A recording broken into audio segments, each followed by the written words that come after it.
এক সময় শহরের সাইবার ক্রাইম বিভাগ বড় সমস্যায় পড়ল। একজন অতি বুদ্ধিমান হ্যাকার শহরের ব্যাংক, ট্রাফিক সিগন্যাল, এমনকি সরকারি ডেটাবেস পর্যন্ত হ্যাক করে সবাইকে বিরক্ত করে তুলেছিল। হ্যাকারটির নাম কেউ জানত না, সবাই তাকে শুধু ঘোস্ট বাইট বলে চিনত। পুলিশ ঠিক করল তাকে যে কোনোভাবে ধরতেই হবে, কারণ প্রতিদিন তার আক্রমণে শহরের নিরাপত্তা ঝুঁকিতে পড়ছিল। সাইবার ইউনিটের বিশেষ টিম দিন-রাত চেষ্টা করেও তাকে ট্র্যাক করতে পারছিল না, কারণ হ্যাকার প্রতি কয়েক সেকেন্ড পর পর নিজের অবস্থান বদলে ফেলত এবং খুব চতুরভাবে ভুয়া রুট তৈরি করত।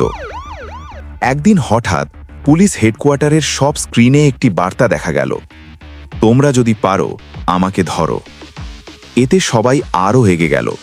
টিমের সবচেয়ে দক্ষ কোড বিশ্লেষক যারা তখন হ্যাকারটির কোড পরীক্ষা করতে করতে একটি ছোট ভুল খুঁজে পেল। হ্যাকার সবসময় নিখুঁতভাবে কাজ করলেও আজ তার স্ক্রিপ্টে একটি খোলা লুপ ছিল, যা তাকে ট্র্যাক করার জন্য একটা সুযোগ তৈরি করল। যারা সেই ত্রুটিটা ব্যবহার করে হ্যাকারটির রিয়েল লোকেশন বের করল, শহরের পুরনো লাইব্রেরি। পুলিশ দ্রুত সেখানে পৌঁছল। ভেতরে অনেকগুলো কম্পিউটার স্ক্রিনে কোড চলছিল, আর মাঝখানে বসেছিল সেই কুখ্যাত হ্যাকার।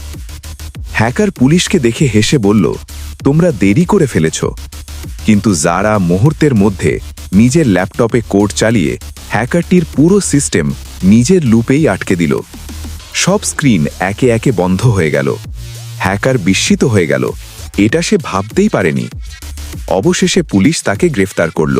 সবাই বুঝল যে যতই বুদ্ধিমান হোক, ভুল করলে তাকে হারানো যায়। সম্পূর্ণ ভিডিওটি দেখার জন্য আপনাদেরকে ধন্যবাদ। আরও নতুন নতুন ভিডিও দেখতে চ্যানেলটিকে সাবস্ক্রাইব করে বেল আইকনটি অন করে রাখুন।